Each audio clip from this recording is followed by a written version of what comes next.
Homeo care international ಅರ್ಪಿಸುವ ನಿತ್ಯ ಸಂಜೀವಿನಿ ಕಾರ್ಯಕ್ರಮಕ್ಕೆ ಸ್ವಾಗತ. ವೀಕ್ಷಕರೇ, ಡಿಸ್ಕ್ ಪ್ರಾಬ್ಲಮ್ನಿಂದ ನಿಲ್ಲಲು ಆಗದೆ ಕೂರಲು ಆಗದೆ ಚಿತ್ರ ಹಿಂಸೆಯ ನೋವು ಆಗ್ತಿರತ್ತೆ. ಹಾಗಾಗಿ ಈ ಡಿಸ್ಕ್ ಪ್ರಾಬ್ಲಮ್ನಿಂದ ಮುಕ್ತಿ ಹೊಂದೋದು ಹೇಗೆ? ಡಿಸ್ಕ್ ಪ್ರಾಬ್ಲಮ್ಗೆ ಹೋಮಿಯೋಪತಿಯಲ್ಲಿ ಯಾವೆಲ್ಲ ಚಿಕಿತ್ಸಾ ವಿಧಾನಗಳಿವೆ, ಹಾಗೆ ತೆಗೆದುಕೊಳ್ಳಬೇಕಾದಂತಹ ಮುನ್ನೆಚ್ಚರಿಕೆಗಳು ಏನು ಎಂಬುದರ ಬಗ್ಗೆ ಇವತ್ತಿನ ನಿತ್ಯ ಸಂಜೀವಿನಿ ಕಾರ್ಯಕ್ರಮದಲ್ಲಿ ನುರಿತ ವೈದ್ಯರು ಸಲಹೆ ಸೂಚನೆಯನ್ನ ನೀಡುತ್ತಾರೆ. ಮತ್ತೊಮ್ಮೆ ಕಾರ್ಯಕ್ರಮಕ್ಕೆ ಸ್ವಾಗತ. ನಾನು ಭವ್ಯ ಶ್ರೀವತ್ಸ.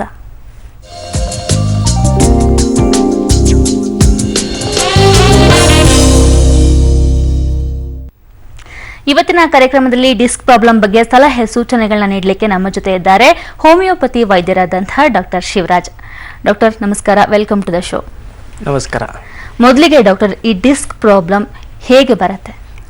ಈಗ ನಾವು ಡಿಸ್ಕ್ ಪ್ರಾಬ್ಲಮ್ ಅನ್ನೋದು ಈಗಿನ ಜನರೇಷನ್ಸ್ ಅಲ್ಲಿ ಬಹಳ ಕಾಮನ್ ಆಗಿದೆ ಅಂತಾನೆ ಹೇಳ್ಬೋದು. ಯಾಕಂದ್ರೆ ಅಷ್ಟು ನಮಗೆ ಫಿಸಿಕಲ್ ಆಕ್ಟಿವಿಟೀಸ್ ಇಂದನೂ ಇರ್ಬೋದು, ಅಂದ್ರೆ ಅತಿಯಾಗಿ ನಾವು ಕೆಲಸ ಮಾಡೋದ್ರಿಂದ ಇರ್ಬೋದಾಗ್ಲಿ, ಇಲ್ಲಾಂದ್ರೆ ಲಾಂಗ್ ಡಿಸ್ಟೆನ್ಸ್ ಟ್ರಾವೆಲಿಂಗ್ ಮಾಡೋದಾಗ್ಲಿ. ಬಹಳ ಜನ ಟ್ರಾವೆಲಿಂಗ್ ಜಾಸ್ತಿ ಮಾಡೋದ್ರಿಂದ, ಅಂದರೆ ಬೆಳಗ್ಗೆ ಒಂದು 15-20 ಕಿಲೋಮೀಟರ್ಸ್ ಟ್ರಾವೆಲಿಂಗ್ ಮಾಡ್ತಿರ್ತಾರೆ, ಮತ್ತು ಸಾಯಂಕಾಲ ಆಫೀಸಿಂದ ಡ್ಯೂಟಿಯಿಂದ ಬರೋಕ್ಕೆ ಮತ್ತೊಂದು 15-20 ಕಿಲೋಮೀಟರ್ಸ್ ಟ್ರಾವೆಲಿಂಗ್ ಮಾಡ್ತಿರ್ತಾರೆ. ಅಂದರೆ 2 ವೀಲರ್ ಟ್ರಾವೆಲಿಂಗು, ಅತಿಯಾಗಿ ಬಸ್ ಟ್ರಾವೆಲಿಂಗ್ ಮಾಡ್ತಾ ಇದ್ರೆ ನಮಗೆ ಈ ಥರದ ಸಮಸ್ಯೆಗಳು ಸರ್ವಸಾಮಾನ್ಯವಾಗಿ ಕಾಣಿಸ್ಕೊಳ್ಳುತ್ತೆ ಅಂತಲೇ ಹೇಳ್ಬೋದು. ಮತ್ತು ಇನ್ನೊಂದು ವಿಷಯ ಏನು ಅಂದರೆ, ನಮಗೆ ಈ ಬೆನ್ಮೂಳೆದ ರಚನೆ ಏನಿರುತ್ತೆ ನಮ್ಗೆ ಅದು ಕರೆಕ್ಟಾಗಿ ಆಗಿರಲಿಲ್ಲ. ಅಂದರೆ ಈಗಿನ ಜನ್ರೇಷನ್ಸ್ ಯಾವ ಥರ ಅಂದರೆ, ನಾವು ಕರೆಕ್ಟಾಗಿ ಆನ್ ಟೈಮ್ಗೆ ಊಟ ತೊಗೊತಾ ಇರೋಂಗಿಲ್ಲ. ಆ ಥರದ್ದು ಊಟ ತೊಗೊತಾ ಇರಲಿಲ್ಲ ಅಂದರೆ ನಮ್ಮದು ಮೂಳೆಗಳು ಸವಿತಾ ಆಗೋದು ಬೇಗನೆ ಅಂತಲೇ ಹೇಳ್ಬೋದು, ಮತ್ತು ಬೇಗ ವೀಕ್ ಆಗ್ತಾ ಇರ್ತದೆ ಮೂಳೆಗಳು. ಆ ಥರ ವೀಕ್ ಇರೋ ಟೈಮಲ್ಲಿ ನಾವು ಈ ಥರ ಟ್ರಾವೆಲಿಂಗ್ ಮಾಡ್ತಾ ಇದ್ರೆ ನಮ್ಗೆ ಅದು ಬಹಳನೇ ಎಫೆಕ್ಟ್ ಆಗುತ್ತೆ. ಹೆಚ್ಚಾಗಿ ಟ್ರಾವೆಲಿಂಗ್ ಮಾಡೋದ್ರಿಂದನೇ ಡಿಸ್ಕ್ ಪ್ರಾಬ್ಲಮ್ ಬರುತ್ತೆ. ಅಂದ್ರೆ ಡಾಕ್ಟರ್, ಮೊದಲಂದ್ರೆ ಒಂದು ಏಜ್ ಒಂದು 50 ಅಬೌವ್ ಆದ್ಮೇಲೆ ಡಿಸ್ಕ್ ಪ್ರಾಬ್ಲಮ್ ಬರುತ್ತೆ ಅಂತ ಹೇಳ್ತಾ ಇದ್ರು. ಅಂದ್ರೆ ಬರೀ ಟ್ರಾವೆಲಿಂಗ್ ಒಂದೇ ಕಾರಣಕ್ಕೆ ಇವಾಗ ಯುವಕರಲ್ಲಿ ಯುವತಿಯರಲ್ಲೂ ಸಹ ಡಿಸ್ಕ್ ಪ್ರಾಬ್ಲಮ್ ಕಾಣಿಸ್ಕೊಳ್ತಾ ಇರೋದು ಚಿಕ್ಕ ವಯಸ್ಸಲ್ಲೇ ಕಾಣಿಸ್ಕೊಂತಾ ಇದೆ. ಏನಕ್ಕೆ ಅಂದ್ರೆ ರೀಸನ್ ಒಂದು, ಕರೆಕ್ಟ್ ಆಗಿ ಕ್ಯಾಲ್ಸಿಯಂ ಸಪ್ಲಿಮೆಂಟ್ ತಗೊಂತಾ ಇರಂಗಿಲ್ಲ, ಅಂದ್ರೆ ಊಟ ಅನ್ನೋದು ಸರಿಯಾಗಿ ಮಾಡ್ತಾ ಇರಂಗಿಲ್ಲ. ಅಂದ್ರೆ ಬೆಳಗ್ಗೆ ಮಾಡಿದ್ರೆ ಮತ್ತೆ ಸಾಯಂಕಾಲ ಏನಾದ್ರು ಸ್ನಾಕ್ಸ್ ತಗೊಳ್ಳೋದಾಗ್ಲಿ, ನೈಟು ಸ್ನಾಕ್ಸ್ ತಗೊಂಡಿದೀವಿ ಅಂತ ಏನಾದ್ರು ಲೈಟ್ ಆಗಿ ತಗೊಳ್ಳೋದು. ಅಂದ್ರೆ ನಮ್ಗೆ ಬೆನ್ಮೂಳೆ ರಚನೆನೇ ಕರೆಕ್ಟ್ ಆಗಿ ಆಗ್ಲಿಲ್ಲ, ಡೆವಲಪ್ಮೆಂಟ್ ಸರಿಯಾಗಿ ಆಗಿರ್ಲಿಲ್ಲ, ಅದು ಸ್ಟ್ರೆಂಥನ್ ಆಗೇ ಇರ್ಲಿಲ್ಲ ನಮ್ದು ಬೆನ್ಮೂಳೆ ಅಂತಂದ್ರೆ ನಾವು ಚಿಕ್ಕದಾಗಿ ಕೆಲಸ ಮಾಡ್ಕೊಂಡ್ರು, ಅಂದ್ರೆ ಚಿಕ್ಕದಾಗಿ ಅಂದ್ರೆ 15-20 ಕಿಲೋಮೀಟರ್ಸ್ ನಾವು ಟ್ರಾವೆಲಿಂಗ್ ಮಾಡಿದ್ರು ಈ ತರದ್ದು ಬೆನ್ಮೂಳೆ ಸಮಸ್ಯೆ ಕಾಣಿಸ್ಕೊಳ್ಳೋದು ಬಹಳ ಸರ್ವಸಾಮಾನ್ಯ ಆಗ್ಬಿಟ್ಟಿದೆ ಈಗಿನ ಜನರೇಷನ್ಸ್ ಅಲ್ಲಿ. ನಾವು ನೋಡ್ಬೇಕಾದ್ರೆ ಒಂದು ಈಗಲೇ ನಾವು 10 years 15 years ಬ್ಯಾಕ್ ನೋಡ್ಬೇಕಾದ್ರೂ ಈ ತರ ಡಿಸ್ಕ್ ಪ್ರಾಬ್ಲಮ್ ಅಂದ್ರೇನೆ ಜನಕ್ಕೆ ಗೊತ್ತಿರ್ಲಿಲ್ಲ, ಏನು ಡಿಸ್ಕ್ ಸಮಸ್ಯೆ ಅಂದ್ರೇನೆ ಗೊತ್ತಿರ್ಲಿಲ್ಲ. ಆದ್ರೆ ಈಗಿನ ಜನರೇಷನ್ಸ್ ಅಲ್ಲಿ ಬಹಳಷ್ಟು ಜನಕ್ಕೆ, ಅಂದ್ರೆ ಅಬೌಟ್ 20 years ಮೇಲೇನೆ ಬಹಳಷ್ಟು ಜನಕ್ಕೆ ಕಾಣಿಸ್ಕೊಂತಾ ಇದೆ. ಅಂದ್ರೆ ಟ್ರಾವೆಲಿಂಗ್ ಮಾಡೋದ್ರಿಂದ ಆಗ್ಲಿ, ಅವ್ರಿಗೆ ಫುಡ್ ಸಪ್ಲಿಮೆಂಟ್ ಕರೆಕ್ಟ್ ಆಗಿರ್ಲಿಲ್ಲ, ಕ್ಯಾಲ್ಸಿಯಂ ಇಂಟೆಕ್ ಸರಿಯಾಗಿರ್ಲಿಲ್ಲ, ಮೂಳೆನು ಚಿಕ್ಕ ವಯಸ್ಸಲ್ಲೇ ಸೌದು ಹೋಗ್ತಾ ಇತ್ತು ಅಂದಾಗ, ಮತ್ತೆ ಅವರು ಅತಿಯಾಗಿ ಏನಾದ್ರು ಭಾರ ಎತ್ತದ ಕೆಲಸ ಮಾಡ್ತಾ ಇದ್ರು, ಟ್ರಾವೆಲಿಂಗ್ ಮಾಡ್ತಾ ಇದ್ರು ಜಾಸ್ತಿ, ಇಲ್ಲಾಂದ್ರೆ ಬಿದ್ದಿದ್ರು ಏನಾದ್ರು, ಅಂದ್ರೆ ಸೈಕಲ್ ಮೇಲಂದಾಗ್ಲಿ, ಇಲ್ಲಾಂದ್ರೆ ಬೈಕ್ ನಡೆಸಬೇಕಾದ್ರೆ ಬಿದ್ದಿದ್ರು, ಅಂದ್ರೆ ಈ ತರದ್ದು ಸರ್ವಸಾಮಾನ್ಯವಾಗಿ ನಮ್ಗೆ ಡಿಸ್ಕ್ ಸಮಸ್ಯೆ ಕಾಣಿಸ್ಕೊಂತದ ಅಂತಾನೆ ಹೇಳ್ಬೋದು. ಕೆಲವೊಂದು ಕೇಸ್ಗಳಲ್ಲಿ ಡಾಕ್ಟರ್, ಈ ಡಿಸ್ಕ್ ಪ್ರಾಬ್ಲಮ್ ಅಂದ್ರೆ ಒಂದು ದಿನ ಒಂದು 50 ಕಿಲೋಮೀಟರ್ ಜರ್ನಿ ಮಾಡಿರ್ತೀವಿ, ಜಾಸ್ತಿ ಅಥವಾ 100 ಕಿಲೋಮೀಟರ್ ಜರ್ನಿ ಮಾಡಿರ್ತೀವಿ, ಅವತ್ತು ಸ್ವಲ್ಪ ನೋವು ಬಂದಿರುತ್ತೆ, ಯಾವುದೋ ಒಂದು ಪೇನ್ ಕಿಲ್ಲರ್ ತಗೊಂಡು ಆ ನೋವನ್ನ ಕಡಿಮೆ ಮಾಡ್ಕೊಂಡು ಸುಮ್ಮನಾಗ್ಬಿಟ್ಟಿರ್ತಾರೆ. ಅದೇ ಇದೇ ರೀತಿ ನೋವು ಬರ್ತಿದಾಗ ಪೇನ್ ಕಿಲ್ಲರ್ಸ್ ಗಳನ್ನ ತಗೊಂಡು ನಿರ್ಲಕ್ಷ್ಯ ಮಾಡಿದ್ರೆ ಇದು ಯಾವ ರೀತಿಯ ಅಪಾಯವನ್ನ ಉಂಟು ಮಾಡುತ್ತೆ ಅಂತ? ಈಗ ನಾವು ಏನ್ ಹೇಳ್ಬೇಕು ಅಂದ್ರೆ, ಈಗ ಟ್ರಾವೆಲಿಂಗ್ ಮಾಡಿರ್ತೀವಿ, ಆ ದಿನಕ್ಕೆ ಮಾತ್ರ ಬ್ಯಾಕ್ ಪೇನ್ ಕಾಣಿಸಿರುತ್ತೆ, ಅದಕ್ಕೆ ನಾವು ರೆಸ್ಟ್ ತಗೊಂಡು ನೋಡ್ಬೇಕು. ಪೇನ್ ಕಿಲ್ಲರ್ ತಗೊಳ್ಳೋದಕ್ಕಿಂತ ರೆಸ್ಟ್ ತಗೊಂಡು ನೋಡ್ಬೇಕು. ಅಂದ್ರೆ ಆ ಜಾಗಕ್ಕೆ ನಾವು ರೆಸ್ಟ್ ಕೊಟ್ರೆ ಅದು ಕಾಮನ್ ಆಗಿ ಹೋಗ್ತಾ ಇದೆಯಾ ಇಲ್ವಾ, ಇಲ್ಲ ರೆಸ್ಟ್ ತಗೊಂಡ್ಮೇಲೆನೂ ನಮ್ಗೆ ಕಾಣಿಸ್ತಾ ಇದೆ ಅಂದ್ರೆ ಆ ತರದ್ನ ನಾವು ನೆಗ್ಲೆಕ್ಟ್ ಮಾಡಕ್ ಹೋಗ್ಬಾರ್ದು. ಈಗ ಇವತ್ತು ಟ್ರಾವೆಲಿಂಗ್ ಮಾಡಿದ್ವಿ, ಇವತ್ತು ನೈಟ್ ರೆಸ್ಟ್ ತಗೊಂಡ್ವಿ, ನಾಳೆನು ರೆಸ್ಟ್ ತಗೊಂಡ್ ಆದ್ಮೇಲೆನು ಪೇನ್ ಕಾಣಿಸ್ತಾ ಇದೆ, ಅದು ಸಿವಿಯರ್ ಆಗಿ ಕಾಣಿಸ್ತಾ ಇದೆ ಅಂದ್ರೆ ಆ ತರದಕ್ಕೆಲ್ಲ ನಾವು ನೀವು ಹೇಳಿದ ಪ್ರಕಾರ ಈ ತರ ಪೇನ್ ಕಿಲ್ಲರ್ಸ್ ತಗೊಳ್ಳೋದಾಗ್ಲಿ, ಸುಮ್ನೆ ಮಸಾಜ್ ಮಾಡ್ಕೊಳ್ಳೋದಾಗ್ಲಿ ಮನೆಯಲ್ಲೇ ಆ ತರದ್ ಮಾಡ್ಕೊಂತ ಇದ್ರೆ ಅದು ಒಳಗಡೆ ಸಮಸ್ಯೆ ಇರ್ಬೇಕಾದ್ರೆ ನಾವು ಹೊರಗಡೆಯಿಂದ ಏನೇ ಮಾಡಿದ್ರು ಅದು ಟೈಮ್ ಬಿಂಗ್ ಹೆಲ್ಪ್ ಆಗುತ್ತೆ ಆಗ್ಲಿ, it's not the permanent solution ಅಂತಾನೆ ಹೇಳ್ಬೋದು. ಅಂದ್ರೆ ಡಾಕ್ಟರ್, ಎಲ್ಲೆಲ್ಲಿ ನೋವು ಬರುತ್ತೆ ಡಿಸ್ಕ್ ಪ್ರಾಬ್ಲಮ್ ಇದ್ರೆ, ಅಂದ್ರೆ ಮೇನ್ ಆಗಿ ಎಲ್ಲೆಲ್ಲಿ ಜಾಸ್ತಿ ನೋವು ಕಂಡು ಬರುತ್ತೆ? ಈಗ ನಮ್ಗೆ ಡಿಸ್ಕ್ ಸಮಸ್ಯೆದಲ್ಲಿ ನಾವು ಮೇನ್ ಆಗಿ ಕಾಣಿಸ್ಕೊಳ್ಳೋದು ಒಂದು ಕತ್ತು ಭಾಗದಲ್ಲಿ, ಒಂದು ಸೊಂಟ ಭಾಗದಲ್ಲಿ ಅಂತ ಹೇಳ್ತೀವಿ. ಏನಕ್ಕೆ ಕತ್ತು ಭಾಗದಲ್ಲಿ ಸೊಂಟ ಭಾಗದಲ್ಲಿ ಜಾಸ್ತಿ ಅಂತಂದ್ರೆ, ನಮ್ಗೆ ಜಾಸ್ತಿ ಪ್ರೆಷರ್ ಬೀಳೋದು ದೇಹದಲ್ಲಿ ಅದೇ 2 ಜಾಗಕ್ಕೆ ಅಂತಾನೆ ಹೇಳ್ಬೋದು. ಯಾಕೆ ಅಂತಂದ್ರೆ, ಈಗ ನಮ್ಗೆ ಕತ್ತು ಭಾಗದಲ್ಲಿ ಅದು ಸೆನ್ಸಿಟಿವ್ ಪಾರ್ಟ್, ನಮ್ಗೆ ಬೆನ್ನು ಮೂಳೆಗಳಲ್ಲಿ ಅದೊಂದು ಮತ್ತೆ ಒಂದು ಸೊಂಟ ಭಾಗದಲ್ಲಿ ಅಂತ ಹೇಳ್ಬೋದು. ಆ ಸೊಂಟ ಭಾಗದಲ್ಲಿ ನಮಗೆ ಭಾರ ಬೀಳೋದು ಜಾಸ್ತಿ ಮತ್ತೆ ಕತ್ತು ಭಾಗದಲ್ಲಿ ಭಾರ ಬೀಳೋದು ಜಾಸ್ತಿ. ಯಾವಾಗ ನಮ್ಗೆ ಅತಿಯಾಗಿ ಭಾರ ಬೀಳುತ್ತೋ ಈ ತರದ್ದು ಡಿಸ್ಕ್ ಸಮಸ್ಯೆಗಳು ನಮಗೆ ಕಾಮನ್ ಆಗಿ ಅದೇ ಜಾಗದಲ್ಲಿ ಕಾಣಿಸ್ಕೊಳ್ಳುತ್ತೆ. ಯಾರಿಗೆ ಆದ್ರೂ ಈ ತರ ಡಿಸ್ಕ್ ಸಮಸ್ಯೆ ಹೇಳಿದಾರೆ ಅಂತಂದ್ರೆ ಬಹಳಷ್ಟು ಜನಕ್ಕೆ ಒಂದು ಕತ್ತದ ಭಾಗದಲ್ಲೇ ತೊಂದರೆ ಆಗಿರುತ್ತೆ ಡಿಸ್ಕ್ ಸಮಸ್ಯೆ, ಇಲ್ಲಾಂದ್ರೆ ಸೊಂಟ ಭಾಗದಲ್ಲೇ ಡಿಸ್ಕ್ ಸಮಸ್ಯೆ ಕಾಣಿಸ್ಕೊಳ್ಳಿರುತ್ತೆ ಅಂತಾನೆ ಹೇಳ್ಬೋದು. ಓಕೆ ಡಾಕ್ಟರ್, ಇದ್ರ ಬಗ್ಗೆ ಹೆಚ್ಚಿನ ಮಾಹಿತಿಯನ್ನ ಪಡ್ಕೊಂತೀನಿ. ಒಬ್ರು ಕಾಲರ್ ಇದ್ದಾರೆ. ಈಗ ಬಸವರಾಜನ್ ಅವರು ದಾವಣಗೆರೆಯಿಂದ ಕರೆ ಮಾಡಿದ್ದಾರೆ. ನಮಸ್ತೆ. Hello madam. ನಮಸ್ತೆ ಮೇಡಮ್. ಬಸವರಾಜ್ ಅವರೇ, ಏನ್ ಸಮಸ್ಯೆ ಇದೆ? ಮೇಡಮ್ ತುಂಬಾ ದಿನ 8 ವರ್ಷ ಆಯ್ತು ಮೇಡಮ್. ಬ್ಯಾಕ್ ಪೇನ್ ಕಮ್ಮಿನೇ ಆಗ್ತಾ ಇಲ್ಲ. ಎಲ್ಲಾದ್ರೂ ಟ್ರೀಟ್ಮೆಂಟ್ ತಗೊಂಡಿದ್ದೀರಾ? ಎಲ್ಲಿಲ್ಲ ಮೇಡಮ್, ಮಣಿಪಾಲೆಲ್ಲ ತೋರಿಸಿದ್ದೆ, ಕಮ್ಮಿ ಆಗಿಲ್ಲ ಮೇಡಮ್. ಸರಿ, ನಿಮ್ಮ ಟಿವಿ ವಾಲ್ಯೂಮ್ ಕಡಿಮೆ ಮಾಡಿ, ವೈದ್ಯರಿದ್ದಾರೆ, ಮಾತಾಡಿ. ಹಾ. ಹಲೋ ಹಲೋ ಸರ್, ಹೇಳಿ, ಏನ್ ಸಮಸ್ಯೆ ಆಗ್ತಿದೆ? ಬ್ಯಾಕ್ ಪೇನ್ ಸರ್, ಅದು ಬೆನ್ನಲ್ಲಿ ಹಿಂದ್ಗಡೆ ಬ್ಯಾಕ್ ಪೇನ್ ಸಖತ್ ನೋವು ಬರ್ತಾ ಇದೆ. ಸ್ಕ್ಯಾನಿಂಗ್ ಎಲ್ಲ ಮಾಡಿದ್ರಾ ಮಣಿಪಾಲಲ್ಲೆಲ್ಲ? MRI ಸ್ಕ್ಯಾನಿಂಗ್ ಮಾಡ್ತಿದ್ವಿ, ವಿಕ್ಟೋರಿಯಾದಲ್ಲಿ MRI ಸ್ಕ್ಯಾನಿಂಗ್ ಮಾಡ್ತಿದ್ವಿ, ಕಮ್ಮಿನೇ ಆಗಿಲ್ಲ ಸರ್. ಏನ್ ಡಿಸ್ಕ್ ಸಮಸ್ಯೆ ಯಾವ ತರದ್ ಅಂತ ಹೇಳಿದಾರೆ? ಅಂದ್ರೆ ಡಿಸ್ಕ್ ಊತ ಆಗಿದೆ ಅಂತ ಹೇಳಿದಾರಾ, ಇಲ್ಲ ಡಿಸ್ಕ್ ಸರ್ದಿದೆ ಅಂತ ಏನಾದ್ರು ಹೇಳಿದಾರಾ?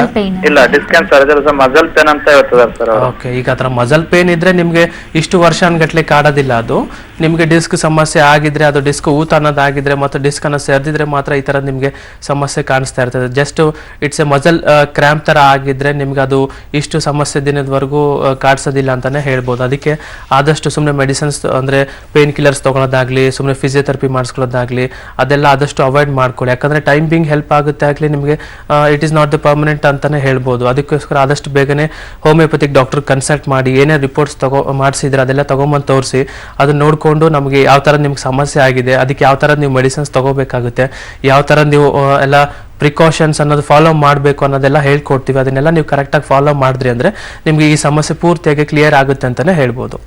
ಕರೆ ಮಾಡಿದ್ದಕ್ಕೆ ಧನ್ಯವಾದ. ಈಗ ಪ್ರಮೀಳಾ ಅನ್ನೋರು ಬೆಂಗಳೂರಿನಿಂದ ಕರೆ ಮಾಡಿದ್ದಾರೆ. ನಮಸ್ತೆ. ನಮಸ್ತೆ ಮೇಡಮ್. ಪ್ರಮೀಳಾ ಅವರ, ಏನ್ ಸಮಸ್ಯೆ ಇದೆ? ನಮ್ಮ ಅಕ್ಕನ ಮಗನ್ಗೆ ಸೇಮ್ ಅದೇ ಡಿಸ್ಕ್ ಪ್ರಾಬ್ಲಮ್ ಆಗ್ತಾ ಇದೆ. ಎಷ್ಟು ವಯಸ್ಸು ಅವ್ರದ್ದು?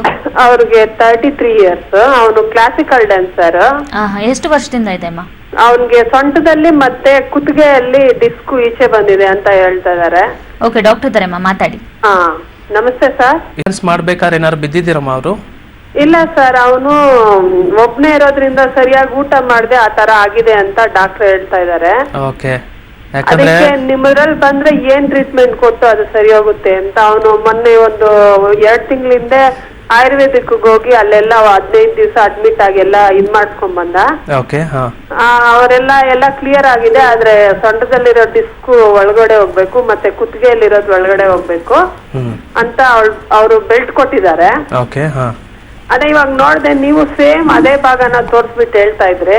ಹೌದು, ಈಗ ನಮ್ ಕಡೆ ನಾವೇನ್ ಮಾಡ್ತೀವಿ ಅಂದ್ರೆ ನಮ್ಗೆ ನೋವಿನ ಮಾತ್ರೆ ಅಂತ ಇರೋದಿಲ್ಲಮ್ಮ. ನಮ್ದೇನ್ ಮಾಡ್ತೀವಿ ಅಂದ್ರೆ ಆತರ ಡಿಸ್ಕ್ ಸಮಸ್ಯೆ ಏನಾಗಿರುತ್ತೆ, ಆ ಡಿಸ್ಕ್ ಸಮಸ್ಯೆ ಕ್ಲಿಯರ್ ಆಗುತ್ತಾನೆ ನಾವು ಮೆಡಿಸಿನ್ಸ್ ಕೊಡ್ತಾ ಹೋಗ್ತೀವಿ.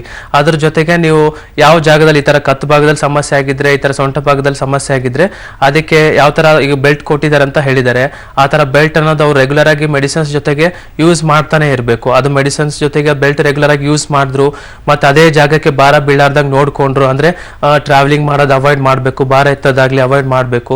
ಈ ತರದ್ನೆಲ್ಲ ಕರೆಕ್ಟ್ ಆಗಿ ಫಾಲೋ ಅಪ್ ಮಾಡ್ತಾ ಹೋದ್ರೆ ನಾವು ಮೆಡಿಸಿನ್ಸ್ ಕೊಡ್ತಾ ಹೋದಷ್ಟು ಅವ್ರಿಗೆ ಅದು ಪೇನ್ ಅನ್ನೋದು ಅವಾಯ್ಡ್ ಆಗ್ತಾ ಹೋಗ್ತದೆ ಅಂತಾನೆ ಹೇಳ್ಬೋದು. ಕರೆ ಮಾಡಿದ್ದಕ್ಕೆ ಧನ್ಯವಾದ. ಈಗ ಗಣೇಶನ್ ಅವರು ಗುಂಡ್ಲುಪೇಟೆಯಿಂದ ಕರೆ ಮಾಡಿದ್ದಾರೆ. ನಮಸ್ತೆ. ಕರೆ ಕಟ್ಟಾಗಿದೆ. ಡಾಕ್ಟರ್, ಇನ್ನು ಈ ಡಿಸ್ಕ್ ಪ್ರಾಬ್ಲಮ್ ಅನ್ನೋದು ಯಾವ ಹಂತಗಳಲ್ಲಿ ಬರುತ್ತೆ, ಅಥವಾ ಅತಿಯಾಗಿ ಈ ಡಿಸ್ಕ್ ಪ್ರಾಬ್ಲಮ್ ಉಂಟಾದಾಗ ಎಲ್ಲೆಲ್ಲಿ ನೋವು ಬರುತ್ತೆ ಅಂತ ಹೇಳಿದ್ರಲ್ಲ, ಅಂತ ಸಮಸ್ಯೆಗಳಿದ್ದಾಗ ಯಾವ ರೀತಿಯ ಮುನ್ನೆಚ್ಚರಿಕೆಗಳನ್ನ ವಹಿಸಬೇಕು? ಈಗ ಆದಷ್ಟು ನಾವು ಈ ತರ ಮುಂಚೆನೆ ಸ್ಟಾರ್ಟ್ ಆಗ್ಬಿಟ್ಟಿದೆ, ಸ್ಟಾರ್ಟಿಂಗ್ ಸ್ಟೇಜ್ ಅಲ್ಲಿ ಇದೆ, ಒಂದು 2 months ಇಂದ ಕಾಣಿಸ್ತಿದೆ, 3 months ಇಂದ ಕಾಣಿಸ್ತಿದೆ ಅಂದ್ರೆ ಅದನ್ನ ಆದಷ್ಟು ನೆಗ್ಲೆಕ್ಟ್ ಮಾಡ್ಲಾರ್ದೇನೆ ಡಾಕ್ಟರ್ ಕನ್ಸಲ್ಟ್ ಮಾಡೋದು ಒಳ್ಳೇದು. ಯಾಕಂದ್ರೆ ಬಹಳ ಜನ ಒಂದು ಸ್ಕ್ಯಾನಿಂಗ್ ಒಂದು ಮಾಡಿಸಿರಲ್ಲ, ಅವರು ಸೆಲ್ಫ್ ಮೆಡಿಕೇಶನ್ ಮಾಡ್ಕೊಂತಾ ಇರ್ತಾರೆ. ಈ ತರ ಮಾಡ್ಕೊಂಡಾದಷ್ಟು ಅದು ಕಾಂಪ್ಲಿಕೇಟೆಡ್ ಆಗ್ತಾ ಹೋದಷ್ಟು ಜಾಸ್ತಿ ಆಗ್ತದೆ. ಅಂದ್ರೆ ಎಷ್ಟು ಕಾಂಪ್ಲಿಕೇಟೆಡ್ ಆಗುತ್ತೆ, ಟ್ರೀಟ್ಮೆಂಟ್ ಡ್ಯೂರೇಷನ್ ಜಾಸ್ತಿ ಆಗ್ತಾ ಹೋಗ್ತದೆ. ಅಂದ್ರೆ ಅಷ್ಟೇ ಟೈಮ್ವರೆಗೂ ಅವ್ರಿಗೂ ಟ್ರೀಟ್ಮೆಂಟ್ ನೆಸೆಸಿಟಿ ಬೇಕಾಗುತ್ತೆ. ಅದಕ್ಕೋಸ್ಕರನೇ ಯಾವುದೇ ಆಗ್ಲಿ ಈ ತರ ಡಿಸ್ಕ್ ಸಮಸ್ಯೆ ಚಿಕ್ಕದಾಗಿ ಇದ್ದಾಗೆ ನಾವು ಅದನ್ನ ಆದಷ್ಟು ಡಾಕ್ಟರ್ ಕನ್ಸಲ್ಟ್ ಮಾಡಿ MRI ಮಾಡಿಸ್ಕೊಂಡು MRI ದಲ್ಲಿ ಏನ್ ತೊಂದರೆ ಆಗಿದೆ, ಈ ತರ ಊತ ಆಗಿದ್ಯಾ, ಇಲ್ಲ ಜಸ್ಟ್ ನರ ಒತ್ತುತ್ತಾ ಇದೆಯಾ, ಇಲ್ಲ ಮೂಳೆ ಸೆರ್ದಿದ್ಯಾ, ಈ ತರದ್ದೆಲ್ಲ ನಾವು ಸ್ಕ್ಯಾನಿಂಗ್ ಅಲ್ಲಿ ಗೊತ್ತಾಗುತ್ತೆ. ಅದು ನೋಡ್ಕೊಂಡು ಆದಷ್ಟು ಬೇಗ ಅವ್ರಿಗೆ ಅಡ್ವೈಸ್ ಮಾಡಿ ಈ ತರದ್ದೆಲ್ಲ ನೀವು ಫಾಲೋ ಅಪ್ ಮಾಡಬೇಕು. ನಾನು ಹೇಳಿದೆ ಅಂದ್ರೆ ಟ್ರಾವೆಲಿಂಗ್ ಅನ್ನೋದು ಅವಾಯ್ಡ್ ಮಾಡಬೇಕು, ರೆಗ್ಯುಲರ್ ಆಗಿ ಬೆಲ್ಟ್ ಯೂಸ್ ಮಾಡಬೇಕು, ಅದೆಲ್ಲ ಜೊತೆಗೆ ಮೆಡಿಸಿನ್ಸ್ ಕರೆಕ್ಟಾಗಿ ಫಾಲೋ ಅಪ್ ಬರಬೇಕು. ಕರೆಕ್ಟಾಗಿ ಮೆಡಿಸಿನ್ಸ್ ಕರೆಕ್ಟಾಗಿ ತಗೊಂತಾ ಹೋದಷ್ಟು ಅವ್ರಿಗೆ ಈ ಸಮಸ್ಯೆಗಳು ಬೇಗನೆ ಕ್ಲಿಯರ್ ಮಾಡ್ಬೋದು. ಈಗ ಬಹಳಷ್ಟು ಜನ ಏನ್ ಮಾಡ್ತಾರೆ, ಈ ತರ 6 years 10 years 15 years ನರಳ್ತಾನೆ ಇರ್ತಾರೆ. ಅದು ಒಳಗಡೆ ಸಮಸ್ಯೆ ಕ್ಲಿಯರ್ ಆಗಲಿಲ್ಲ ಅಂದ್ರೆ ಅದು ಪೇನ್ ಅನ್ನೋದು ಹೋಗಲ್ಲ. ಈಗ ಪೇಷಂಟ್ ಒಬ್ರು ಹೇಳಿದ್ರು ಕಾಲರಲ್ಲಿ, ಜಸ್ಟ್ ಮಸಲ್ ಕ್ರ್ಯಾಂಪ್ ಅಂತ ಹೇಳಿದಾರಂತ. ಮಸಲ್ ಕ್ರ್ಯಾಂಪ್ ಅಂತ ಹೇಳಿದ್ರೆ ಅದು ರೆಸ್ಟ್ ತಗೊಂಡ್ರೆ ಮಾತ್ರ ಸಾಕಾಗುತ್ತೆ, ಮಸಾಜ್ ಮಾಡ್ಕೊಂಡ್ರು ಸಾಕಾಗುತ್ತೆ. ಆದ್ರೆ ಇದು 6 years ವರೆಗೂ ಅವ್ರಿಗೆ ಸಮಸ್ಯೆ ಆಗ್ತಿದೆ ಅಂದ್ರೆ ಅದು ಮಸಲ್ ಕ್ರ್ಯಾಂಪ್ ಅಲ್ಲ ಅಂತ ಹೇಳ್ಬೋದು. ಅದಕ್ಕೋಸ್ಕರನೇ ಡಿಸ್ಕ್ ಸಮಸ್ಯೆ ಆದಾಗೆ ಒಳಗಡೆ ತೊಂದರೆ ಇರ್ಬೇಕಾದ್ರೆ ನಮ್ಗೆ ಬಾಡಿನೂ ಪೇನ್ ಅನ್ನ ತೋರಿಸುತ್ತೆ. ಅದಕ್ಕೋಸ್ಕರನೇ ಫಸ್ಟ್ ಒಳಗಡೆ ಸಮಸ್ಯೆ ಇರೋದನ್ನ ನಾವು ಕ್ಲಿಯರ್ ಮಾಡಬೇಕು. ಅದಕ್ಕೋಸ್ಕರನೇ ನಾವು ಹೋಮಿಯೋಪತಿಯಲ್ಲಿ ಫಸ್ಟ್ ನಂಬದೇ ಏನ್ ರೂಟ್ ಕಾಸ್ ಇದೆ ಅದನ್ನ ಕ್ಲಿಯರ್ ಮಾಡ್ಬೇಕಂತಾನೆ ನಾವು ಇಂಟರ್ನಲ್ ಮೆಡಿಕೇಶನ್ಸ್ ಕೊಡ್ತೀವಿ. ಇಂಟರ್ನಲ್ ಮೆಡಿಸಿನ್ಸ್ ಕೊಟ್ಟು ನಾವು ಅದೇನ್ ಸಮಸ್ಯೆ ಇದೆ ಅದು ಕ್ಲಿಯರ್ ಮಾಡಿದಾಗೆ ಅದು ನಮಗೆ ಪರ್ಮನೆಂಟ್ ಆಗಿ ನೋವು ಅನ್ನೋದು ಕಮ್ಮಿ ಮಾಡುತ್ತೆ ಅಂತಾನೆ. ಯಾಕೆ ಸಮಸ್ಯೆ ಬರ್ತಾ ಇದೆ ಅಂತ ಕಂಡು ಹಿಡಿದು ಮೊದಲಿಗೆ ಅದಕ್ಕೆ ಟ್ರೀಟ್ಮೆಂಟ್ ಅನ್ನ ಮಾಡ್ತೀರಾ, ಆಮೇಲೆ ಡಿಸ್ಕ್ ಪ್ರಾಬ್ಲಮ್ಗೆ ನೀವು ಚಿಕಿತ್ಸೆಯನ್ನ ಕೊಡ್ತೀರಾ. ಇದು ಡಿಸ್ಕ್ ಪ್ರಾಬ್ಲಮ್ ಅನ್ನೋದು ಜೆನೆಟಿಕ್ ಆಗಿ ಬರುವಂತಹದ್ದು ಇಲ್ಲ, ಜೆನೆಟಿಕ್ ಅನ್ನೋದು ಬಹಳ ರೇರ್ ಅಂತಾನೆ ಹೇಳ್ಬೋದು. ಅಂದ್ರೆ ಯಾರಿಗೆ ಟ್ಯೂಬರ್ಕ್ಲೋಸಿಸ್ ಆಫ್ ಸ್ಪೈನ್ ಅಂದ್ರೆ ಈಗ TB ಇನ್ಫೆಕ್ಷನ್ ಆಗಿ ಬೆನ್ಮೂಳೆಗೆ ಸಮಸ್ಯೆ ಆಗಿತ್ತು ಅಂದ್ರೆ ಆ ತರದ್ದು ಕಾಯಿಲೆ, ಬೆನ್ಮೂಳೆ ಕಾಯಿಲೆ ನಮಗೆ ಜನರೇಷನ್ ವೈಸ್ ಬರೋ ಚಾನ್ಸಸ್ ಇರುತ್ತೆ. ಆಗ್ಲಿ ಈ ತರ ಡಿಸ್ಕ್ ಸಮಸ್ಯೆ ಅಂದ್ರೆ ಡಿಸ್ಕ್ ಬಲ್ಜ್ ಆಗ್ಲಿ, ಡಿಸ್ಕ್ ಪ್ರೊಲ್ಯಾಪ್ಸ್ ಆಗ್ಲಿ, ಈ ತರದ ಸಮಸ್ಯೆ ಏನಿರುತ್ತೆ ಅದು ನಮ್ದು ಜೀವನ ಶೈಲಿನ ಮೇಲಿನೇ ನಮ್ಗೆ ಡಿಪೆಂಡ್ ಆಗಿರುತ್ತೆ ಅಂತಾನೆ ಹೇಳ್ಬೋದು. ಸೊಂಟದ ಭಾಗದ ನೋವು ಅಂದ್ರೆ ಡಾಕ್ಟರ್ ಯಾವ ರೀತಿ ಅದನ್ನ ನಾವು ವಾಸಿ ಮಾಡ್ಕೊಬೇಕು ಅಂತಾನೆ ಗೊತ್ತಾಗೋದಿಲ್ಲ. ಹಾಗಾಗಿ ಇದ್ರ ಯಾವ ರೀತಿ ನೀವು ಚಿಕಿತ್ಸೆಯನ್ನ ಕೊಡ್ತೀರಾ ಹೋಮಿಯೋಪತಿಯಲ್ಲಿ ಡಿಸ್ಕ್ ಪ್ರಾಬ್ಲಮ್ಗೆ ಅಂತ ತಿಳ್ಕೊಂತೀವಿ. ಡಾಕ್ಟರ್, ಕೆಲವೊಂದು ಕೇಸ್ಗಳಲ್ಲಿ ತುಂಬಾ ಆಕ್ಸಿಡೆಂಟ್ಸ್ ಗಳಾಗಿರುತ್ತೆ, ಆವಾಗ ಬೆನ್ನು ಮೂಳೆ ಮುರಿದಿರುತ್ತೆ. ಅಂತಹ ಸಮಯದಲ್ಲಿ ಕೆಲವೊಂದ್ಸಲ ಚಿಕಿತ್ಸೆ ತಗೊಂಡಿರ್ತಾರೆ ಫ್ರಾಕ್ಚರ್ ಆಗಿರೋದಕ್ಕೆ, ಅದು ಸ್ವಲ್ಪ ಕಡಿಮೆ ಆಗಿರುತ್ತೆ. ಮತ್ತೆ ಅದು ನೋವು ಬಂದಾಗ ಹೋಮಿಯೋಪತಿಯಲ್ಲಿ ಯಾವ ರೀತಿ ಚಿಕಿತ್ಸೆಯನ್ನ ಕೊಡ್ತೀರಾ? ಈಗ ಆದಷ್ಟು ಈಗ ಬಹಳ ಜನ ಏನ್ ಮಾಡ್ತಾರೆ, ಆಪರೇಷನ್ ಆಗಿದೆ, ನಮ್ಗೆ ಬೆನ್ಮೂಳೆಗೆ ಸೆರೋಗಿರುತ್ತೆ ಅಂತ ಅಂದ್ಕೊಂಡು ಇದೇ ತರ ಟ್ರಾವೆಲಿಂಗ್ ಮಾಡೋದಾಗ್ಲಿ, ಮತ್ತೆ ಅಂದ್ರೆ ಲಾಂಗ್ ಡಿಸ್ಟೆನ್ಸ್ ಇದು ಹೋಗೋದಾಗ್ಲಿ, ಅಂದ್ರೆ ಭಾರ ಎತ್ತೋದಾಗ್ಲಿ, ಇದೇ ತರ ಆಕ್ಟಿವಿಟೀಸ್ ಮತ್ತೆ ರೆಗ್ಯುಲರ್ ಆಗಿ ಮಾಡ್ಕೊತಾ ಇರ್ತಾರೆ. ಈಗ ಒಂದ್ಸಲ ನಮ್ಗೆ ಆಲ್ರೆಡಿ ಬೆನ್ಮೂಳೆ ಸಮಸ್ಯೆ ಆಗಿದೆ ಅಂದ್ರೆ ನಾವು ಅದಕ್ಕೆ ಕೇರ್ ತಗೊಳ್ಳೋದು, ಪ್ರಿಕಾಷನ್ಸ್ ತಗೊಳ್ಳೋದು ಬಹಳ ಅಗತ್ಯ ಅಂತಾನೆ ಹೇಳ್ಬೋದು. ಅದಕ್ಕೆ ಆಲ್ರೆಡಿ ಒಂದ್ಸಲ ಈಗ ಎಷ್ಟೋ ಜನ ನಮ್ಮ ಕಡೆ ಬರ್ತಾರೆ ಪೇಷಂಟ್ಸ್, ನಮ್ಗೆ 2 times ಆಪರೇಷನ್ ಆಗಿದೆ ಸರ್, ಆದ್ರೂ ಪೇನ್ ಕ್ಲಿಯರ್ ಆಗಿಲ್ಲ, ಅದೇ ತರನೇ ಬರ್ತಾ ಇದೆ ಅಂತ. ಮೂಳೆ ಮುರ್ತಾ ಆದ್ರೆ ಬೆನ್ನು ಹುರಿ ಮತ್ತೆ ಅವರು ನಾರ್ಮಲ್ ಜೀವನ ಮಾಡಕ್ಕಾಗಲ್ಲ. ಹೌದು, ಯಾಕೆಂದ್ರೆ ಈಗ ಆ ಏನ್ ಮಾಡಿರ್ತಾರೆ ಆಪರೇಷನ್ ಟೈಮ್ ಅಲ್ಲಿ ಅದು ಮೂಳೆ ಅಂದ್ರೆ ಇದಾಗೋ ತರ ಕೊಟ್ಟಿರ್ತಾರೆ, ಅಂದ್ರೆ ಕೂಡ್ಕೊಳ್ಳೋ ತರ ಕೊಟ್ಟಿರ್ತಾರೆ, ಆದ್ರೆ ಸ್ಟ್ರೆಂತ್ ಅನ್ ಬರೋ ತರ ಮೆಡಿಸಿನ್ಸ್ ಕೊಟ್ಟಿರಲ್ಲ. ಅದಕ್ಕೆ ನಾವ್ ಏನ್ ಮಾಡ್ಬೇಕು, ಹೋಮಿಯೋಪತಿಯಲ್ಲಿ ನಾವೇನ್ ಮಾಡ್ತೀವಿ ಅಂದ್ರೆ ಮೆಡಿಸಿನ್ಸ್ ಸ್ಟ್ರೆಂತ್ ಅನ್ ಬರೋ ತರನು ಕೊಟ್ಟಿರ್ತೀವಿ. ಅದಕ್ಕೋಸ್ಕರ ಆ ಪಾರ್ಟ್ ಎಲ್ಲಿ ಜಾಗ ತೊಂದರೆ ಆಗಿದೆ ಆ ಜಾಗಕ್ಕೆ ನಾವು ಸ್ಟ್ರೆಂತ್ ಅನ್ ಮಾಡ್ಕೊಳ್ಳೋವರೆಗೂ ನಾವು ಆದಷ್ಟು ಆ ಜಾಗಕ್ಕೆ ಭಾರ ಬೀಳಾರ್ದಂಗೆ ನೋಡ್ಕೊಳ್ಳೋದಾಗ್ಲಿ, ಈ ತರದ್ದು ಟ್ರಾವೆಲಿಂಗ್ ಮಾಡೋದಾಗ್ಲಿ ಆದಷ್ಟು ಅವಾಯ್ಡ್ ಮಾಡೋದು ಬಹಳ ಅಗತ್ಯ. ಅದಕ್ಕೆ ಅದು ಅಲ್ಲಿ ಸ್ಟ್ರೆಂಥನ್ ಆಗೋವರೆಗೂ ಆ ಪಾರ್ಟ್ ನಾವು ಆ ಜಾಗಕ್ಕೆ ಭಾರ ಬೀಳಾರ್ದಂಗೆ ಈ ತರ ಬೆಲ್ಟ್ ಯೂಸ್ ಮಾಡಕ್ ಹೇಳ್ತೀವಿ. ಆ ಬೆಲ್ಟ್ ಯೂಸ್ ಮಾಡ್ಕೊಂಡು ನಾವು ಆ ಭಾಗಕ್ಕೆ ಸ್ಟ್ರೆಂಥನ್ ಮಾಡ್ಕೊಂಡ್ರೆ ಆಮೇಲೆ ಫ್ಯೂಚರ್ ಅಲ್ಲಿ ನಮ್ಗೆ ಏನಾದ್ರು ಭಾರ ಬಿದ್ರು ಆ ಭಾಗ ನಮ್ಗೆ ಅದು ತೊಂದರೆ ಆಗ್ಲಾರ್ದಂಗೆ, ಅದು ಸ್ಟ್ರೆಂಥನ್ ಆಗಿರೋದ್ರಿಂದ ಆ ಜಾಗಕ್ಕೆ ತೊಂದರೆ ಆಗ್ಲಾರ್ದಂಗೂ ನಮ್ಮ ಬಾಡಿ ಕಾಂಪೆನ್ಸೇಟ್ ಮಾಡ್ಕೊಳ್ಳುತ್ತೆ ಅಂತಾನೆ ಹೇಳ್ಬೋದು. ಓಕೆ ಡಾಕ್ಟರ್, ಒಬ್ರು ಕಾಲರ್ ರೆಡಿ ಇದ್ದಾರೆ. ಈಗ ಸೋಮಶೇಖರ್ ಅನ್ನೋರು ಮೈಸೂರಿಂದ ಕರೆ ಮಾಡಿದ್ದಾರೆ. ನಮಸ್ತೆ ಮೇಡಮ್. ನಮಸ್ತೆ ಹೇಳಿ, ಏನ್ ಸಮಸ್ಯೆ ಇದೆ? ಮೇಡಮ್, ನನ್ಗೆ ಒಂದು 10 years ಬ್ಯಾಕ್ ಆಕ್ಸಿಡೆಂಟ್ ಆಗಿ ಹಿಪ್ ಡಿಸ್ಲೊಕೇಶನ್ ಆಗಿತ್ತು. ಓಕೆ. ಅವಾಗ ಸ್ಕ್ರೂ ಮತ್ತೆ ಪ್ಲೇಟ್ ಹಾಕಿದ್ರು, ಸ್ಕ್ರೂ ಹಾಗೆ ಉಳ್ಕೊಂಡ್ಬಿಟ್ಟಿದೆ ಅಲ್ಲೇನೆ, ಅದು ಪ್ಲೇಟ್ ಸಂದೋಗಿದೆ. ಸರಿ, ಡಾಕ್ಟರ್ ಇದ್ದಾರೆ, ಮಾತಾಡಿ. ಹಲೋ, ಹೇಳಿ, ಏನ್ ಸಮಸ್ಯೆ? ಸರ್ ನಮಸ್ತೆ. ನಮಸ್ತೆ, ಹೇಳಿ ಸರ್. 10 years ಬ್ಯಾಕ್ ನನಗೆ ಆಕ್ಸಿಡೆಂಟ್ ಆಗಿತ್ತು. ಓಕೆ. ಹಿಪ್ ಡಿಸ್ಲೊಕೇಶನ್ ಆಗಿತ್ತು. ಓಕೆ. ಆಗೇನಾಯ್ತು, ಹಿಪ್ ಡಿಸ್ಲೊಕೇಶನ್ ಆದ್ಮೇಲೆ ನನಗೆ ಆಪರೇಷನ್ ಆಯ್ತು. ಆಪರೇಷನ್ ಆದಾಗ ನಾನು ಅವಾಗ ರೆಸ್ಟ್ ಮಾಡ್ಲಿಲ್ಲ. ಓಕೆ. ಎದ್ದಿ ಓಡಾಡ್ಬಿಟ್ಟೆ. ಒಂದು 10 days ಅಲ್ಲಿ ಎದ್ದಿ ಓಡಾಡ್ಬಿಟ್ಟೆ. ನನಗೆ 41 days 42 days ರೆಸ್ಟ್ ಅಲ್ಲಿ ಹೇಳಿದ್ರು. ಓಕೆ. ಆಗ ಏನ ಕಾಲು ಸ್ವಲ್ಪ ಇದು ಲೆಂತ್ ಕಮ್ಮಿ ಆಗ್ಬಿಟ್ಟಿದೆ ನನಗೆ, ಬಲಗಾಲು. ಓಕೆ. ಈಗ ಏಜ್ ಎಷ್ಟು ನಿಮ್ದು? ಈಗ ಸರ್ ವಯಸ್ಸು ಎಷ್ಟು ನಿಮ್ದು? ಸರ್ 42. ಓಕೆ, 42. ಈಗ ಆ ಡಿಸ್ಕ್ ನಿಮ್ಗೆ ಇನ್ನ ಪೇನ್ ಕಾಣಿಸ್ತಾ ಇದೆಯಾ? ಸಮಸ್ಯೆ ಆಗ್ತಾ ಇದೆಯಾ ಇನ್ನ ನಿಮ್ದೆ? ಸರ್ ಡಿಸ್ಕ್ ಪೇನ್ ಕಾಣಿಸ್ತಾ ಇದೆ ಅಂತ ಹೇಳಿದ್ರೆ ಕಾಲು ಲೆಂತ್ ಕಮ್ಮಿ ಆಗ್ಬಿಟ್ಟಿದೆಯಲ್ಲ, ಓಕೆ. ಆದ್ರಿಂದ ನನ್ಗೇನಾಗಿದೆ ಇದು ಜಾಸ್ತಿ ನಡಿಲಿಕ್ಕಾಗಲ್ಲ. ಓಕೆ, ಈಗ ಆದಷ್ಟು ನಿಮ್ಗೆ ಆ ಜಾಗದಿಂದನೇ ಸಮಸ್ಯೆ ಆಗ್ತಿದ್ರೆ ಆದಷ್ಟು ಇನ್ನೊಂದ್ಸಲ ಸ್ಕ್ಯಾನಿಂಗ್ ಮಾಡಿಸ್ಕೊಳ್ಳಿ. ಆ ಜಾಗದಲ್ಲಿ ಏನು ತೊಂದರೆ ಆಗ್ತಿದೆ ಅನ್ನೋದು ಗೊತ್ತಾಗುತ್ತೆ. ಅದನ್ನು ರಿಪೋರ್ಟ್ಸ್ ತಗೊಂಡ್ಬಂದು ಡಾಕ್ಟರ್ ಕನ್ಸಲ್ಟ್ ಮಾಡಿ, ಹೋಮಿಯೋಪತಿಕ್ ಡಾಕ್ಟರ್ಗೆ ನಿಮ್ಗೆ ಈ ತರ ಸಮಸ್ಯೆ ಆಗಿದೆ ಅನ್ನೋದೆಲ್ಲ ಡೀಟೇಲ್ ಆಗಿ ಎಕ್ಸ್ಪ್ಲೇನ್ ಮಾಡ್ತಾರೆ. ಇದಕ್ಕೆ ಫರ್ದರ್ ಟ್ರೀಟ್ಮೆಂಟ್ ಯಾವ ತರ ಬೇಕಾಗುತ್ತೆ ನಿಮ್ಗೆ ಅದನ್ನೋದೆಲ್ಲ ಎಕ್ಸ್ಪ್ಲೇನ್ ಮಾಡಿ ನಿಮ್ಗೆ ಮೆಡಿಸಿನ್ಸ್ ಕೊಡ್ತಾ ಹೋದಷ್ಟು, ಮತ್ತೆ ಅದ್ರ ಜಾಗಕ್ಕೆ ಏನಾದ್ರು ತೊಂದರೆ ಆಗ್ತಿದ್ರೆ ಬೆಲ್ಟ್ ಏನಾದ್ರು ನೆಸೆಸಿಟಿ ಬೇಕಾಗುತ್ತೆ ನಿಮ್ಗೆ ಯೂಸ್ ಮಾಡೋಕ್ಕೆ ಅನ್ನೋದೆಲ್ಲ ಹೇಳ್ಕೊಡ್ತಾರೆ. ಅದನ್ನೆಲ್ಲ ಕರೆಕ್ಟಾಗಿ ಫಾಲೋ ಅಪ್ ಮಾಡಿದ್ರಿ ಅಂದ್ರೆ ನಿಮ್ಗೆ ಪೇನ್ಸು ಅವಾಯ್ಡ್ ಆಗುತ್ತೆ, ಮತ್ತೆ ಫರ್ದರ್ ಅದ್ರದ್ದೇನು ಕಾಂಪ್ಲಿಕೇಟೆಡ್ ಆಗ್ಲಾರ್ದಂಗೂ ಹೋಮಿಯೋಪತಿಕ್ ಮೆಡಿಸಿನ್ಸ್ ಇಂದ ನಿಮ್ಗೆ ಹೆಲ್ಪ್ ಮಾಡ್ಬೋದು ಅಂತಾನೆ ಹೇಳ್ಬೋದು. ಕರೆ ಮಾಡಿದ್ದಕ್ಕೆ ಧನ್ಯವಾದ. ಈಗ ಗೌರಿಧರನ್ ಅವರು ಮಂಡ್ಯದಿಂದ ಕರೆ ಮಾಡಿದ್ದಾರೆ. ನಮಸ್ತೆ. ನಮಸ್ತೆ ಹೇಳಿ, ಏನ್ ಸಮಸ್ಯೆ ಇದೆ? ಮೇಡಮ್, ನಮ್ಗೆ ಸ್ವಲ್ಪ ನಿಂತ್ಕೊಂಡ್ರೆ ಓಡಾಡ್ಬೇಕಾದ್ರೆ ಏನ್ ಕಾಲು ನೋವು ಇಲ್ಲ ಏನ್ ಕಾಣ್ತದೆ. ಮನಗ್ದಾಗ ಒಂದ್ ಸ್ವಲ್ಪ ನಿದ್ದೆ ಮಾಡಕ್ಕಾಗಲ್ಲ. ಕಾಲ್ನ ಸುತ್ಕೊಂಡು ಮನಿಕೋಬೇಕು, ಭಾರ ಬಿಡ್ಬೇಕು, ಅದ್ಮೇಲೆ ಒಂದ್ ಕಾಲ್ ಮೇಲೆ ಒಂದ್ ಕಾಲ್ ಎತ್ತಾಕೊಂಡ್ ಮನಿಕೋಬೇಕು ಅನಿಸ್ತದೆ. ಸರಿ, ಡಾಕ್ಟರ್ ಇದ್ದಾರೆ, ಮಾತಾಡಿ. ಯಾವಾಗಿಂದ ಈ ತರದ್ದೆಲ್ಲ ಸಮಸ್ಯೆ ಕಾಣಿಸ್ತಾ ಇರೋದು ನಿಮ್ಗೆ? ಸರ್, ನಮ್ಮ ಒಂದು ವರ್ಷ ಕಷ್ಟ ಆಗಿದೆ ಸರ್. ತೋರಿಸ್ಕೊಂಡಿದ್ದೀರಾ? ಡಾಕ್ಟರ್ ಕನ್ಸಲ್ಟ್ ಮಾಡಿದ್ದೀರಾ? ಒಂದೆರಡು ಸತಿ ಕನ್ಸಲ್ಟ್ ಮಾಡಿದ್ರೆ ಬ್ಲಡ್ ಟೆಸ್ಟ್ ಮಾಡ್ಸಿದೀನಿ ಸರ್, ಬ್ಲಡ್ ಟೆಸ್ಟ್. ಅದ್ರಲ್ಲಿ ಏನು ಆಗಿಲ್ಲ ಅಂದ್ರು. ಆಮೇಲೆ ಹೋಮಿಯೋಪತಿ ಇಲ್ಲಿ ಮಂಡ್ಯದಲ್ಲಿ ಒಬ್ರು ಡಾಕ್ಟರ್ ತೋರಿಸ್ತಾರೆ. ಓಕೆ, ಹಾ. ಸ್ಕ್ಯಾನಿಂಗ್ ಏನಾದ್ರು ಮಾಡಿಸಿದ್ರಾ? ಸ್ಕ್ಯಾನಿಂಗ್ ಮಾಡ್ತಿಲ್ಲ ಸರ್. ಸ್ಕ್ಯಾನಿಂಗ್ ಏನು ಅವರು ಬ್ಲಡ್ ಟೆಸ್ಟ್ ಮಾಡಿಸಿದಾಗ ನಿಮ್ಗೆ ಏನ್ ಪ್ರಾಬ್ಲಮ್ ಇಲ್ಲ, ಊಟದ ಆಗಿದೆ ಅಂದ್ಬಿಟ್ಟು ಒಂದ್ ಸ್ವಲ್ಪ ಟಾನಿಕ್ ತರ ಮಾತ್ರ ಬರ್ಕೊಟ್ಟಿದ್ರೆ. ಓಕೆ, ಆದ್ರೂ ನಿಮ್ಗೆ ಒಂದ್ಸಲ ಸ್ಕ್ಯಾನಿಂಗ್ ಮಾಡಿಸೋದು ಒಳ್ಳೇದು. ಯಾಕಂದ್ರೆ ರಕ್ತದಲ್ಲಿ ಏನು ತೊಂದರೆ ತೋರಿಸ್ತಾ ಇಲ್ಲ ಅಂದ್ರೂ ನಿಮ್ಗೆ ಪ್ರಾಬ್ಲಮ್ ಕಾಣಿಸ್ತಿದೆ ಅಂದ್ರೆ ಒಂದ್ಸಲ ಸ್ಕ್ಯಾನಿಂಗ್ ಮಾಡಿಸ್ಕೊಂಡ್ರೆ ಸ್ಕ್ಯಾನಿಂಗ್ ಅಲ್ಲಿ ಗೊತ್ತಾಗುತ್ತೆ ಯಾವ ತರ ಸಮಸ್ಯೆ ನಮ್ಗೆ ತೊಂದರೆ ಏನಾದ್ರು ಆಗಿದೆ ಅಂದ್ರೆ, ನರಕ್ಕೆ ಏನಾದ್ರು ತೊಂದರೆ ಆಗ್ತಿದೆಯಾ, ಮೂಳೆಗೆ ಏನಾದ್ರು ಸಮಸ್ಯೆ ಆಗ್ತಿದೆಯಾ, ಏನಕ್ಕೆ ಈ ತರ ನೋವು ಬರ್ತಾ ಇದೆ ಅನ್ನೋದು ಫಸ್ಟ್ ನಾವು ತಿಳ್ಕೊಳ್ಳೋದು ಬಹಳ ಅಗತ್ಯ. ಅಂದ್ರೆ ರೂಟ್ ಕಾರಣ ಅಂದ್ರೆ ಮೂಲ ಕಾರಣ ಎಲ್ಲಿಂದ ಇದೆ ಅನ್ನೋದು ನಾವು ಫಸ್ಟ್ ತಿಳ್ಕೊಳ್ಳೋದು ಬಹಳ ಅಗತ್ಯ. ಅದು ತಿಳ್ಕೊಂಡಾದ್ಮೇಲೆ ನಾವು ಮೆಡಿಸಿನ್ಸ್ ಕೊಡ್ತಾ ಹೋದ್ರೇನೆ ನಿಮಗೆ ಅದು ಪರ್ಮನೆಂಟ್ ಆಗಿ ಸೊಲ್ಯೂಷನ್ ಸಿಗುತ್ತೆ. ಸುಮ್ಮನೆ ಇನ್ನು ಏನೋ ಊಟದಲ್ಲಿ ಸಮಸ್ಯೆ ಆಗಿದೆ ಅನ್ನೋದು ಸುಮ್ಮನೆ ಟಾನಿಕ್ ತಗೊಂತಾ ಇದ್ರೆ ಸುಮ್ಮನೆ ಟೆಂಪ್ರರಿ ತರ ನೋಡಕ್ ಹೋಗ್ಬೇಡಿ. ಅದು ಪರ್ಮನೆಂಟ್ ಆಗೋ ತರನೇ ನೋಡ್ಕೊಳ್ಳೋದು ಬಹಳ ಆಗತ್ತೆ. ಅದಕ್ಕೆ ಆದಷ್ಟು ಬೇಗನೆ ಹೋಮಿಯೋಪತಿಕ್ ಡಾಕ್ಟರ್ ಕನ್ಸಲ್ಟ್ ಮಾಡಿ ಒಂದ್ಸಲ ಸ್ಕ್ಯಾನಿಂಗು ಮಾಡಿಸ್ಕೊಳ್ಳಿ. ಎಲ್ಲಿ ಸಮಸ್ಯೆ ಆಗಿದೆ ಅದು ನೋಡ್ಕೊಂಡು ಮೆಡಿಸಿನ್ಸ್ ತಗೊಂತಾ ಹೋದ್ರೆ ನಿಮ್ಗೆ ಅದು ಪರ್ಮನೆಂಟ್ ಆಗಿ ಹೋಗುತ್ತೆ ಅಂತಾನೆ ಹೇಳ್ಬೋದು. ಕರೆ ಮಾಡಿದ್ದಕ್ಕೆ ಧನ್ಯವಾದ. ಇನ್ನು ಡಾಕ್ಟರ್, ಹೋಮಿಯೋಪತಿಯಲ್ಲಿ ಚಿಕ್ಕ ವಯಸ್ಸಿನಲ್ಲಿ ಮೂಳೆ ಮುರಿತ ಆಗಿದೆ, ಡಿಸ್ಕ್ ಪ್ರಾಬ್ಲಮ್ ಆಗಿದೆ, ಅದು ಕೂಡ್ಸ್ಕೊಳ್ಳೋದು ಅಥವಾ ಅದಕ್ಕೆ ಟ್ರೀಟ್ಮೆಂಟ್ ಕೊಡೋದು ಬಹಳ ಸುಲಭ. ಅದೇ ರೀತಿ ಆಫ್ಟರ್ ಒಂದು 50-55 ವರ್ಷ ಆದ್ಮೇಲೆ ಅವರಿಗೆ ಈ ತರ ಡಿಸ್ಕ್ ಪ್ರಾಬ್ಲಮ್ ಆದ್ರೆ ಅವ್ರಿಗೆ ಯಾವ ರೀತಿ ಚಿಕಿತ್ಸೆಯನ್ನ ಕೊಡಬಹುದು? ಈಗ ಎಲ್ಲಾ ತರಗೂ ಈಗ ಏಜ್ ವೈಸ್ ನೋಡ್ಬೇಕಾಗುತ್ತೆ. ಈಗ ಬಹಳ ಜನ 67 ಆ ತರ ಇಯರ್ಸ್ ಇದ್ದವರು, 70 ಇಯರ್ಸ್ ಇದ್ದವರು ಈ ತರ ಡಿಸ್ಕ್ ಸಮಸ್ಯೆ ಮಾಡ್ಕೊಂಡ್ ಬರ್ತಾರೆ.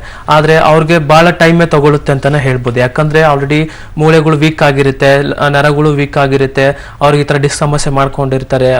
ಈಗ ಚಿಕ್ಕ ವಯಸ್ಸಲ್ಲೇ ಇದ್ರೆ ನಮ್ಗೆ ಏನೋ ಮೆಡಿಸಿನ್ಸ್ ಕೊಟ್ಟರು ಬೇಗ ಅಬ್ಸರ್ವ್ ಮಾಡ್ಕೊಳ್ಳುತ್ತೆ, ಅವ್ರು ಬೇಗ ಬಾಡಿ ರೆಸ್ಪಾನ್ಸು ಮಾಡ್ತಾ ಇರ್ತದೆ. ಆದ್ರೆ ಏಜ್ ಆಗ್ತಾ ಆಗ್ತಾ ರೆಸ್ಪಾನ್ಸು ಬಹಳ ಕಮ್ಮಿನೇ ಇರ್ತದೆ. ಅಂತವ್ರಿಗೆಲ್ಲ ನಾವು ಸ್ವಲ್ಪ ಡ್ಯೂರೇಷನ್ ಜಾಸ್ತಿನೇ ಹೇಳ್ತೀವಿ. ಡ್ಯೂರೇಷನ್ ಜೊತೆಗೆ ಅವ್ರು ಕರೆಕ್ಟಾಗಿ ಫಾಲೋಅಪ್ಮೆಂಟ್ ಮಾಡೋದು ಬಹಳ ಅಗತ್ಯ. ಅದ್ರ ಜೊತೆಗೆ ಪ್ರಿಕಾಷನ್ಸ್ ಏನ್ ಹೇಳಿರ್ತೀವಿ, ಬೆಲ್ಟ್ ಯೂಸ್ ಮಾಡೋದಾಗ್ಲಿ, ಟ್ರಾವೆಲಿಂಗ್ ಅವಾಯ್ಡ್ ಮಾಡೋದಾಗ್ಲಿ, ಇದೆಲ್ಲ ಕರೆಕ್ಟಾಗಿ ಫಾಲೋಅಪ್ ಮಾಡಿದ್ರೆ ಅವ್ರಿಗೂ ಏಜ್ ಆದ್ರೂ ನಮ್ಗೆ ಈ ತರ ಪ್ರಾಬ್ಲಮ್ಸ್ ಏನಿರುತ್ತೆ ಅಂದ್ರೆ ಡಿಸ್ಕ್ ಸಮಸ್ಯೆ ಏನಿರುತ್ತೆ ಅದನ್ನು ಕ್ಲಿಯರ್ ಮಾಡ್ಬೋದು.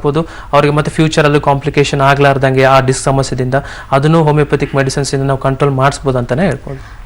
ಡಾಕ್ಟರ್, 5 ರಿಂದ 6 ವರ್ಷಗಳ ಕಾಲ ಡಿಸ್ಕ್ ಪ್ರಾಬ್ಲಮ್ ಇಂದ ನರಳ್ತಾ ಇರ್ತಾರೆ. ಅಂಥವ್ರು ಹೋಮಿಯೋಪತಿಗೆ ಬಂದಾಗ ಅವರಿಗೆ ಆ ಒಂದು ಡಿಸ್ಕ್ ಪ್ರಾಬ್ಲಮ್ ಇಂದ ಮುಕ್ತಿಯನ್ನ ಕೊಡೋದಕ್ಕೆ ಎಷ್ಟು ರೀತಿಯ ಸಮಯ ಬೇಕಾಗಬಹುದು? ಈಗ ಎಷ್ಟುವರೆಗೂ ಕಾಂಪ್ಲಿಕೇಶನ್ ಆಗೋದು ಅನ್ನೋದು ಭಾಳ ಆಗುತ್ತೆ. ಈಗ ಭಾಳ ಜನ ಹೇಳ್ತಾರೆ, ಇಲ್ಲ ಸರ್ 3 years ಬ್ಯಾಕ್ ಬಿದ್ದಾಗ ಮಾತ್ರ ಸ್ಕ್ಯಾನಿಂಗ್ ಮಾಡಿಸಿದ್ವಿ, ಆಮೇಲೆ ಮತ್ತೆ ಸ್ಕ್ಯಾನಿಂಗೇ ಮಾಡಿಸಿಲ್ಲ ಅಂತ ಹೇಳ್ತಾರೆ. ಅದಕ್ಕೋಸ್ಕರ ನಾವು ಆ ಥರ ಇದ್ದಾಗ ಹಳೆ ರಿಪೋರ್ಟಲ್ಲಿ ನಾವು ಅದನ್ನ ನೋಡ್ಕೊಂಡು ಡ್ಯೂರೇಷನ್ ಹೇಳೋಕ್ಕಾಗಲ್ಲ. ಅದಕ್ಕೋಸ್ಕರ ನಾವು ಏನು ಹೇಳ್ತೀವಿ, ಇನ್ನೊಂದ್ಸಲ ಸ್ಕ್ಯಾನಿಂಗ್ ಮಾಡಿಸ್ಕೊಂಬನ್ನಿ. ಈಗ ಪ್ರೆಸೆಂಟ್ ಸಿಚುವೇಶನ್ ಯಾವ ಥರ ಇದೆ ಅನ್ನೋದು ಭಾಳ ಅಗತ್ಯ. ಅದಕ್ಕೋಸ್ಕರನೇ ಇನ್ನೊಂದ್ಸಲ ಸ್ಕ್ಯಾನಿಂಗ್ ಮಾಡಿಸ್ಕೊಂಬನ್ನಿ. ಈಗ ಯಾವ ಥರ ಡಿಸ್ಕ್ ಸಮಸ್ಯೆ ಆಗಿದೆ, ಈಗ ಮುಂಚೆ 2 ಕಡೆ ಇದ್ದಿದ್ದು ಈಗ 4 ಕಡೆ ಆಗಿದೆಯಾ, ಇಲ್ಲ ಏನಾದರೂ ಇನ್ನ ಮೂಳೆ ಸೌದೋಗಿದೆಯಾ, ನರಕ್ಕೆ ತೊಂದರೆ ಜಾಸ್ತಿ ಆಗಿದೆಯಾ, ಅದಕ್ಕೋಸ್ಕರ ಪ್ರೆಸೆಂಟ್ ನಾವು ಸ್ಕ್ಯಾನಿಂಗ್ ರಿಪೋರ್ಟ್ ನೋಡಿಕೊಂಡೆ ಇಷ್ಟು ದಿನದವರೆಗೂ ನಿಮಗೆ ಬೇಕಾಗುತ್ತೆ, ಅಲ್ಲಿವರೆಗೂ ನೀವು ಕರೆಕ್ಟಾಗಿ ಫಾಲೋಅಪ್ ಮಾಡಿದ್ರಿ, ಟ್ರೀಟ್ಮೆಂಟಿಗೆ ಕರೆಕ್ಟಾಗಿ ತೊಗೊಂಡ್ರಿ ಅಂದರೆ ನಿಮಗೆ ಅದು ಪೂರ್ತಿಯಾಗಿ ಕ್ಲಿಯರ್ ಆಗುತ್ತೆ ಅಂತಲೇ ಹೇಳ್ತೀವಿ. ಇನ್ನು ಡಾಕ್ಟರ್, ಟ್ರೀಟ್ಮೆಂಟ್ ತೊಗೊಂಡವರು ಹೋಮಿಯೋಪತಿಯಲ್ಲಿ ಡಿಸ್ಕ್ ಪ್ರಾಬ್ಲಮ್ಗೆ ಟ್ರೀಟ್ಮೆಂಟ್ ತೊಗೊಂಡಾದ್ಮೇಲೆ ಯಾವ ರೀತಿ ಒಂದು ಜೀವನ ಶೈಲಿ ಇರಬೇಕು, ಅಥವಾ ಪಥ್ಯ ಇರಬೇಕಾ, ಅಥವಾ ಫುಡ್ಡಲ್ಲಿ ಏನಾದರೂ ಲಿಮಿಟ್ಸ್ ಉಂಟಾ ಅಂತ? ಈಗ ಈ ಥರ ಡಿಸ್ಕ್ ಸಮಸ್ಯೆಗೆ ಪರ್ಟಿಕ್ಯುಲರ್ ಪಥ್ಯ ಅನ್ನೋದು ಇರೋದಿಲ್ಲ. ಈಗ ಪೇಷಂಟ್ ಹೇಳಿದ್ರು ಬ್ಲಡ್ ಅಲ್ಲಿ ಏನಾದ್ರು ಪ್ರಾಬ್ಲಮ್ ಇದೆ ಅಂತ ಚೆಕ್ ಮಾಡಿದ್ರು ಅಂತ. ಆ ಥರ ಬ್ಲಡ್ ಅಲ್ಲಿ ನಮಗೆ ಸಮಸ್ಯೆ ಕಾಣಿಸ್ಕೊಂಡಾಗ ಮಾತ್ರ, ಅಂದ್ರೆ ಈಗ ಬ್ಲಡ್ ಅಲ್ಲಿ ಆರ್ಥರೈಟಿಸ್ ಅಂತ ಹೇಳ್ತೀವಿ, ರುಮೆಟೆಡ್ ಆರ್ಥರೈಟಿಸ್ ಆಗಲಿ, ಇಲ್ಲ ಯೂರಿಕ್ ಆಸಿಡ್ ಸಮಸ್ಯೆ, ಗೌಟಿ ಆರ್ಥರೈಟಿಸ್ ಸಮಸ್ಯೆ ಇತ್ತು, ವೈರಲ್ ಆರ್ಥರೈಟಿಸ್ ಸಮಸ್ಯೆ ಇತ್ತು, ಆ ಥರ ಆರ್ಥರೈಟಿಸ್ ಇಂದ ನಮಗೆ ಜಾಯಿಂಟ್ ಪೇನ್ ಕಾಣಿಸ್ತಾ ಇದ್ರೆ ನಾವು ಆ ಥರದವ್ರಿಗೆ ಪಥ್ಯ ಇರುತ್ತೆ. ಆಗಲಿ ಈ ಥರ ಡಿಸ್ಕ್ ಸಮಸ್ಯೆ ಅವ್ರಿಗೆ ಪಥ್ಯ ಇರೋದಿಲ್ಲ. ಆದ್ರೆ ಅವ್ರು ವೇಟ್ ಮ್ಯಾನೇಜ್ಮೆಂಟ್ ಮಾಡೋದು ಬಹಳ ಅಗತ್ಯ. ಯಾಕಂದ್ರೆ ವೇಟ್ ನಮಗೆ ಜಾಸ್ತಿ ಆಗ್ತಾ ಹೋದಷ್ಟು ಬೆನ್ಮೂಳೆಗೆ ನಮಗೆ ಭಾರ ಬೀಳೋದು ಜಾಸ್ತಿ, ಅದರಿಂದ ನೋವುಗಳು ಜಾಸ್ತಿ ಆಗೋದು. ಅದಕ್ಕೋಸ್ಕರನೇ ವೇಟ್ ಮ್ಯಾನೇಜ್ಮೆಂಟ್ ಮಾಡೋಕ್ಕೋಸ್ಕರ ಆದಷ್ಟು ಅವ್ರಿಗೆ ಆ ಪರ್ಟಿಕ್ಯುಲರ್ ಫುಡ್ ಅವಾಯ್ಡ್ ಮಾಡಿ, ಅಂದರೆ ಆಯಿಲ್ ಫುಡ್ಸ್ ಆಗಲಿ, ನಾನ್ ವೆಜ್ ಆಗಲಿ, ರೈಸ್ ಐಟಮ್ಸ್ ಆಗಲಿ, ಅದು ಅವಾಯ್ಡ್ ಮಾಡಿ ವೇಟ್ ಮ್ಯಾನೇಜ್ಮೆಂಟ್ ಅಂದರೆ ವೇಟ್ ಕರೆಕ್ಟಾಗಿ ಅಂದರೆ ಏಜಿಗೆ ತಕ್ಕನಂಗೆ ಆಗಲಿ, ಹೈಟಿಗೆ ತಕ್ಕನಂಗೆ ಆಗಲಿ ಎಷ್ಟಿರಬೇಕು ಅಷ್ಟು ನಾವು ಮ್ಯಾನೇಜ್ಮೆಂಟ್ ಮಾಡ್ಕೊಂಡು ಹೋಗಿ, ಮತ್ತು ಅದಕ್ಕೆ ವೇಟ್ ಬೀಳಾರ್ದಂಗೆ ಬೆನ್ನಿಗೆ ಈ ಥರ ಬೆಲ್ಟ್ ಯೂಸ್ ಮಾಡ್ಕೊಳ್ಳೋದು, ಟ್ರಾವೆಲಿಂಗ್ ಅವಾಯ್ಡ್ ಮಾಡೋದು, ಅವೆಲ್ಲ ನಾವು ಕರೆಕ್ಟಾಗಿ ಫಾಲೋ ಅಪ್ ಮಾಡಿ ಮೆಡಿಸಿನ್ಸ್ ನಾವು ಕರೆಕ್ಟಾಗಿ ತಗೊತಾ ಹೋದರೆ ಅವ್ರಿಗೆ ಎಲ್ಲ ಕಡೆಯಿಂದನೂ ಹೆಲ್ಪ್ ಆಗೋದ್ರಿಂದ ಅವ್ರಿಗೆ ಬೇಗನೆ ಪೇನಿಂದನೂ ಕಮ್ಮಿ ಆಗೋಕ್ಕೂ ಹೆಲ್ಪ್ ಆಗುತ್ತೆ. ಡಿಸ್ಕ್ ಸಮಸ್ಯೆನೂ ಕ್ಲಿಯರ್ ಮಾಡ್ಬೋದು ಬೇಗ ಅಂತಾನೆ ಹೇಳ್ಬೋದು. ಈಗ ಕೆಲವೊಬ್ಬರಿಗೆ ಡಾಕ್ಟರ್ ಜಾಯಿಂಟ್ಸ್ ಪೇನ್ ಇರುತ್ತೆ, ಆರ್ಥ್ರೈಟಿಸ್ ಇರುತ್ತೆ, ಅದ್ರ ಜೊತೆಗೇನೆ ಈ ಡಿಸ್ಕ್ ಪ್ರಾಬ್ಲಮ್ ಅಂತ ಇದ್ರೆ ಹೋಮಿಯೋಪತಿ ಈಗ ಆರ್ಥ್ರೈಟಿಸ್ಗೆ ಅವರು ಯಾವುದೋ ಇಂಗ್ಲಿಷ್ ಮೆಡಿಸಿನ್ ತಗೊಂತಾ ಇರ್ತಾರೆ, ಅವರು ಹೋಮಿಯೋಪತಿಗೆ ಡಿಸ್ಕ್ ಪ್ರಾಬ್ಲಮ್ಗೋಸ್ಕರ ಬಂದ್ರೆ ಅದರಿಂದ ಏನಾದ್ರು ಪ್ರಾಬ್ಲಮ್ ಆಗತ್ತಾ ಅಥವಾ ಕ್ಯೂರ್ ಆಗತ್ತಾ ಡಾಕ್ಟರ್? ಇಲ್ಲ, ಆ ಥರದ್ದು ಆಲ್ಟರ್ನೇಟ್ ಮೆಡಿಸಿನ್ಸ್ ತಗೊಂತಿದ್ರು. ಅದು ಈಗ ಮೆಡಿಸಿನ್ಸ್ ಏನು ಅಲ್ಲಿ ಪೇನ್ ಕಿಲ್ಲರ್ಸ್ ಕೊಡ್ತಾ ಇರ್ತಾರೆ. ಪೇನ್ ಕಿಲ್ಲರ್ಸ್ ಕೊಡ್ತಾ ಇದ್ರೆ ಆ ಟೈಮ್ ತಗೊಂಡಾಗ ಮಾತ್ರ ನೋವು ಕಮ್ಮಿ ಆಗೋದು. ಅಂದ್ರೆ ಇವತ್ತು ತಗೊಂಡ್ರೆ ಒಂದು 2 days ಕಮ್ಮಿ ಇರುತ್ತೆ, 3rd day ಮತ್ತೆ ಶುರುವಾಗುತ್ತೆ, ಮತ್ತೆ ಪೇನ್ ಕಿಲ್ಲರ್ ತಗೋಬೇಕು. ಅದಕ್ಕೋಸ್ಕರ ನಾವೇನು ಹೇಳೋದಂದ್ರೆ ಈಗ ಆರ್ಥ್ರೈಟಿಸ್ ಸಮಸ್ಯೆ ಕಾಣಿಸ್ಕೊಳ್ಳೋಕೆ ಕೂಡ ಬೇರೆ ಏನು ಕಾರಣ ಇದೆ, ಅವ್ರಿಗೆ ಯಾವ ಕಾರಣದಿಂದ ಈ ಥರ ಎಷ್ಟೋ ಜನ ಹೇಳ್ತಾರೆ ಚಿಕನ್ ಗುನೆ ಬಂದಾದ್ಮೇಲೆ ಆರ್ಥ್ರೈಟಿಸ್ ಸಮಸ್ಯೆ ಶುರುವಾಗಿದೆ. ಇನ್ನು ಕೆಲವೊಬ್ಬರಿಗೆ ವಂಶ ಪಾರಂಪರ್ಯವಾಗಿ ಅಂದರೆ ನಮ್ಮ ತಂದೆ ತಾಯಿಗಿತ್ತು ಆ ಥರದ್ದು ರಕ್ತದಿಂದ ಆರ್ಥ್ರೈಟಿಸ್ ಕಾಯಿಲೆ ಅಂತ ಹೇಳಿದ್ರು, ಅದು ನಮಗೂ ಬಂದ್ಬಿಟ್ಟಿದೆ ಮಕ್ಕಳಿಗೆ ಅಂದಾಗ ಅವ್ರಿಗೂ ಆರ್ಥ್ರೈಟಿಸ್ ಸಮಸ್ಯೆಗೆ ಏನು ಕಾರಣ ಅನ್ನೋದು ನೋಡಿಕೊಂಡು ಆರ್ಥ್ರೈಟಿಸ್ ಜೊತೆಗೇನೆ ನಾವು ಡಿಸ್ಕ್ ಸಮಸ್ಯೆ ಕೊಡ್ತಾ ಹೋದ್ರೆ ಎರಡೂ ಡಿಸ್ಕ್ ಸಮಸ್ಯೆನೂ ಕ್ಲಿಯರ್ ಮಾಡ್ಬೋದು, ಆರ್ಥ್ರೈಟಿಸ್ ಸಮಸ್ಯೆನೂ ಅವ್ರಿಗೆ ಕ್ಲಿಯರ್ ಮಾಡ್ಬೋದು ಅಂತಾನೆ ಹೇಳ್ಬೋದು. ಓಕೆ ಡಾಕ್ಟರ್, ವೀಕ್ಷಕರೇನು ನೀವು ಕೂಡ ಡಿಸ್ಕ್ ಪ್ರಾಬ್ಲಮ್ ನಿಂದ ಬಳಲ್ತಾ ಇದ್ರೆ ಹೋಮಿಯೋಪತಿ ಇಂಟರ್ನ್ಯಾಷನಲ್ಗೆ ಭೇಟಿ ನೀಡಿ ನುರಿತ ವೈದ್ಯರಿಂದ ಸಲಹೆ ಸೂಚನೆ ಹಾಗೆ ಮುಕ್ತಿಯನ್ನ ಪಡಿಬಹುದು ಅಂತ ಹೇಳ್ತೀನಿ. ಸಂಪರ್ಕಿಸಬೇಕಾದಂತಹ ವಿಳಾಸ ಬರ್ತಿದೆ, ನೋಟ್ ಮಾಡ್ಕೊಳ್ಳಿ. ಡಾಕ್ಟರ್ ಶಿವರಾಜ್ ಹೋಮಿಯೋಪತಿ ವೈದ್ಯರು, Homeocare international private limited, Bengaluru, Malleshwaram, Jayanagar, Indiranagar, Mysuru, Davanagere, Hubballi, Kalaburagi, Mangaluru, Ballari, Belagavi. ಇನ್ನು ಸಂಪರ್ಕಿಸಬೇಕಾದಂತಹ ದೂರವಾಣಿ ಸಂಖ್ಯೆಗಳು 9550001133, ಮತ್ತೊಂದು ದೂರವಾಣಿ ಸಂಖ್ಯೆ 180010081212. ಇನ್ನು ಡಾಕ್ಟರ್ ಹೋಮಿಯೋಪತಿಯಲ್ಲಿ ಡಿಸ್ಕ್ ಪ್ರಾಬ್ಲಮ್ಗೆ ಚಿಕಿತ್ಸೆಯನ್ನ ಪಡೆದ್ರೆ ಮತ್ತೆ ಅದು ಬರೋ ಚಾನ್ಸಸ್ ಇರುತ್ತಾ, ಅಥವಾ ಈ ಅಲೋಪತಿಕ್ ಮೆಡಿಸಿನ್ ಅಲ್ಲಿ 1 ವರ್ಷ 5 ವರ್ಷ ಬಿಟ್ಟು ಮತ್ತೆ ಅದು ನೋವು ಆಗ್ತಿದೆ ಅಂತ ಹೇಳಿ ಹೋಮಿಯೋಪತಿಗೆ ಬಂದಿರ್ತಾರೆ, ಅದೇ ರೀತಿ ಹೋಮಿಯೋಪತಿಯಲ್ಲಿ ಚಿಕಿತ್ಸೆಯನ್ನ ಪಡೆದ್ರೆ ಮತ್ತೆ ಅದು ಒಂದು 5 ವರ್ಷ 10 ವರ್ಷ ಆದ್ಮೇಲೆ ನೋವು ಮರುಕಳಿಸುವ ಸಾಧ್ಯತೆ ಇರತ್ತಾ? ಇಲ್ಲ, ನಾವು ಯಾಕಂದ್ರೆ ಜಾಸ್ತಿ ಡ್ಯೂರೇಷನ್ ಹೇಳಿರ್ತೀವಿ. ಯಾಕಷ್ಟು ಡ್ಯೂರೇಷನ್ಸ್ ವರೆಗೂ ನಾವು ಹೇಳಬೇಕಾಗುತ್ತೆ ಅಂತಂದ್ರೆ ಈಗ ಪೂರ್ತಿಯಾಗಿ ವಾಸಿ ಮಾಡಬೇಕು. ಯಾಕಂದ್ರೆ ಆ ಜಾಗಕ್ಕೆ ನಾವು ಸ್ಟ್ರೆಂತ್ ಅನ್ನು ಮಾಡಬೇಕು, ಮೂಳೆ ಸೌದೋಗಿದ್ರೆ ಅದಕ್ಕೂ ನಾವು ಹೆಲ್ಪ್ ಮಾಡಬೇಕು, ಮತ್ತೆ ನರಕ್ಕೆ ಏನು ತೊಂದರೆ ಆಗಿರುತ್ತೆ ಅದಕ್ಕೂ ಹೆಲ್ಪ್ ಮಾಡಬೇಕು. ಅದಕ್ಕೋಸ್ಕರ ಅಂತಾನೆ ಲಾಂಗರ್ ಡ್ಯೂರೇಷನ್ಸ್ ವರ್ಗೆ ಹೇಳಿ ಅದು ಪೂರ್ತಿ ಸಮಸ್ಯೆ ಕ್ಲಿಯರ್ ಆಗಿದ್ಮೇಲೆ ನಾವು ಅವ್ರಿಗೆ ಟ್ರೀಟ್ಮೆಂಟ್ ಅನ್ನೋದು ಸ್ಟಾಪ್ ಮಾಡ್ತೀವಿ. ಮತ್ತೆ ಫರ್ದರ್ ಏನು ಹೇಳ್ತೀವಿ ಅಂತಂದ್ರೆ ಈಗ ನೀವು ಆದಷ್ಟು ಈಗ ಕೇರ್ ಆಗಿರೋದು ಭಾಳ ಆಗತ್ತೆ, ಪ್ರಿಕಾಷನ್ಸ್ ತಗೊಳ್ಳೋದು ಭಾಳ ಆಗತ್ತೆ. ಈಗ ನಾನು ಹೇಳಿದೆ, ಈಗ ನಮ್ಗೊಂದು ಸಮಸ್ಯೆ ಕ್ಲಿಯರ್ ಆಗಿದೆ ಮತ್ತೆ ಅದೇ ತಿರ್ಗಾ ಮರುಕೊಳ್ಸ್ಕೋಬೇಕು, ಮತ್ತೆ ಅದಕ್ಕೆ ತೊಂದರೆ ಮಾಡ್ಕೋಬಾರ್ದು. ಅದಕ್ಕೋಸ್ಕರ ಅದಕ್ಕೆ ನಾವು ಪ್ರಿಕಾಷನ್ಸ್ ತಗೊಂತ ಹೋದ್ರೆ ಆ ಸಮಸ್ಯೆ ಮತ್ತೆ ರಿಕರ್ ಆಗಲ್ಲ ಅಂತಾನೆ ಹೇಳ್ಬೋದು. ಓಕೆ ಡಾಕ್ಟರ್, ಇಷ್ಟು ಹೊತ್ತು ಹೋಮಿಯೋಪತಿಯಲ್ಲಿ ಯಾವೆಲ್ಲ ಚಿಕಿತ್ಸಾ ವಿಧಾನಗಳಿವೆ ಡಿಸ್ಕ್ ಪ್ರಾಬ್ಲಮ್ಗೆ ಅಂತ ಬಹಳಷ್ಟು ಮಾಹಿತಿನ ನಮ್ಮ ವೀಕ್ಷಕರಿಗೆ ತಿಳಿಸ್ಕೊಟ್ಟಿದ್ದೀರಾ, ಧನ್ಯವಾದಗಳು. ನಮಸ್ಕಾರ ವೀಕ್ಷಕ, ಇದಾಗಿತ್ತು ಇವತ್ತಿನ ನಿತ್ಯ ಸಂಜೀವಿನಿ ಕಾರ್ಯಕ್ರಮನ ಹೊರಡುವಂತಹ ಸಮಯ ಆಯಿತು. ನೆನಪಿರ್ಲಿ, ನ್ಯೂಸ್ ಅಂದ್ರೆ ಪಬ್ಲಿಕ್ ಟಿವಿ.